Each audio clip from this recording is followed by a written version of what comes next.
so appreciate your support. I just love you, man, and I look forward to seeing you again. I'm not going to be a stranger. Welcome to the Shelley Winter Show, the home for the politically homeless. Listen to his show. Absolutely, 95.5.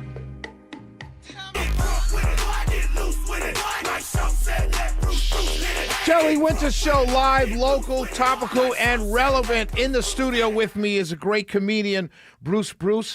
He's performing this Saturday, the August 22nd at the City Winery. Welcome to the Shelley Winter Show, my friend. Thank you. How you doing today? I'm wonderful. So how did you get into comedy? Like, how long have you been in comedy, but how did you get into comedy? Well, first, to answer the first question, I've been doing it almost 38 years. And, growing up, class clown, church clown, school clown, I did everything. So when people talk about me, I just talk about them back. I couldn't fight, so I couldn't beat nobody up. So I talk about them. I talk about them real bad.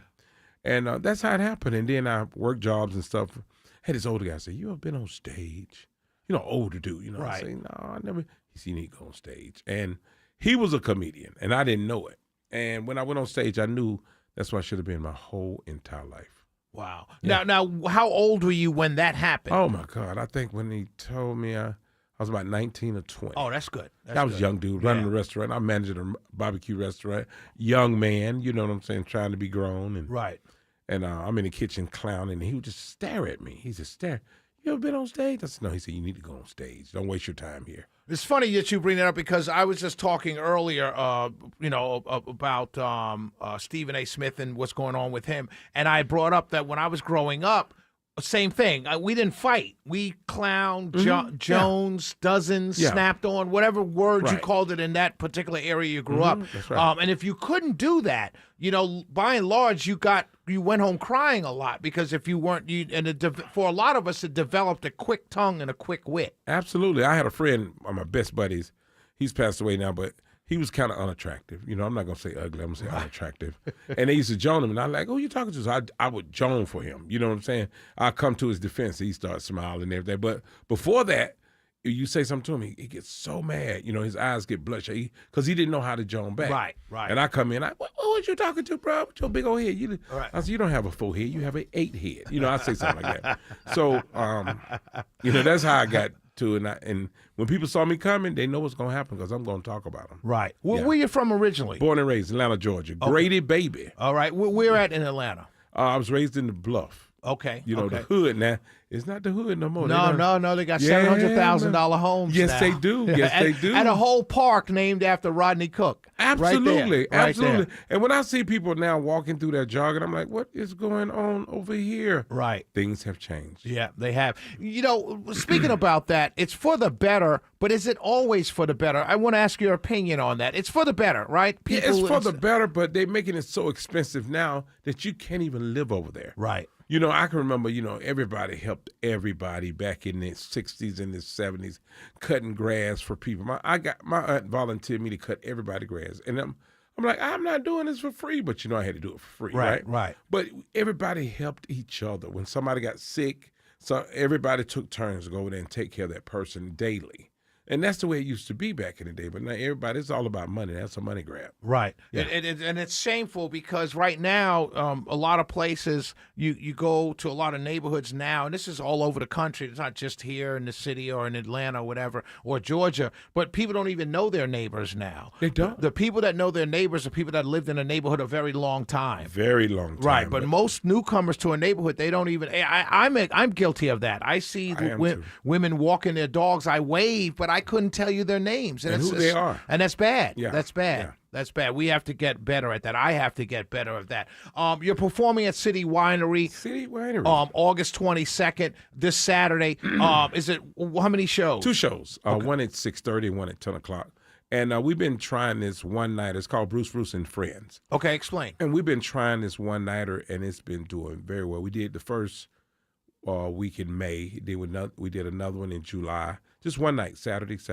And let me tell you, when I tell you completely sold out, it's been doing very well. And it's Bruce Bruce and Friends, and I host and do material at the same time, and people are loving it. And it's just good. Who are the Genuine, friends? good comedy.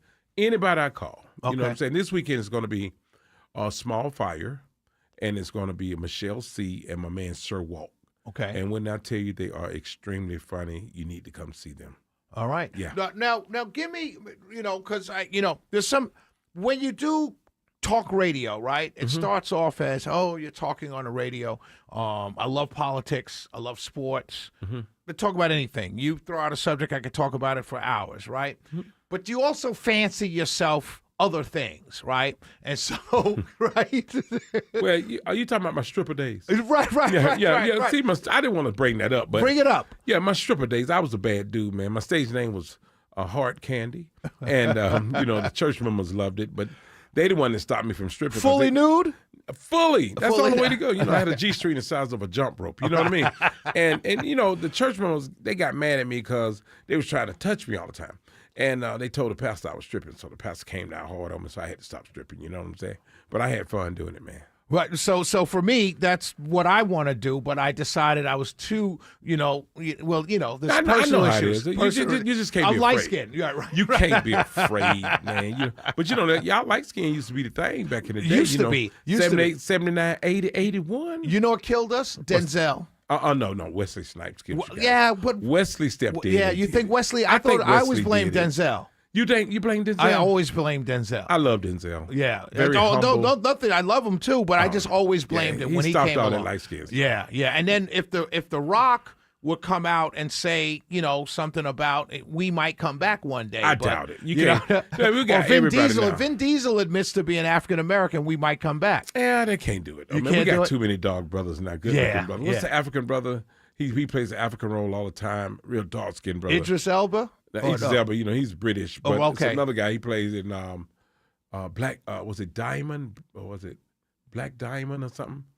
This dude is dark skinned, good looking. Women love this guy. Yeah. You know what I'm saying? I used to look like that. I gave it up. I said, ain't no sense in being built and good looking. Right. Yeah. Ain't no sense in doing both of them. Yeah.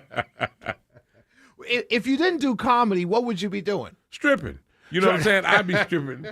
Now I probably would be dealing with cars. I love cars. And I probably would be doing old school cars and exotic cars. I wouldn't do the buy here, pay like here. Rebuilding or selling? Selling. Gotcha. I probably would have a shop where I do rebuild them, but I wouldn't do the buy here, pay here. Right. I do the Ferraris, Lambos, and then I do the old school donks and stuff like that, Do you know what buy here, pay here? If you're late like a couple days, they can stop your car right at a red light. They can switch it off. Yeah, they got a computer they put in the car. Yeah. I had a friend of mine. He knew how to disconnect them and make it still seem like it's connected. Wow. So when, we can figure out anything. Come on, man. We're black people. Come on, man. Hey, man, this dude he was behind on his car note. And he switched it off. And he know how to disconnect it and make it seem like it's still on. This dude was going to work every day. Every day. They thought they had it. They thought he couldn't work. I mean, and they ended up taking the car somewhere else. I think he was at the mall. And they somebody found followed him. Right, yeah, right. Yeah. Let me ask you this. When you talk about comedy, today's comedy is different. We're getting ready to go to break. I want to go to break, but I want you to answer this question because I want to do another segment because I want to talk about the politics of today, right, and comedy. But there's a lot of talk of things we can't talk about or comedians can't say. Yeah. Can we talk about that when we come back and what your thoughts are on that? Shelley Winter Show, Bruce, comedian in studio with me. Want to talk about now the politics of comedy. We'll be right back.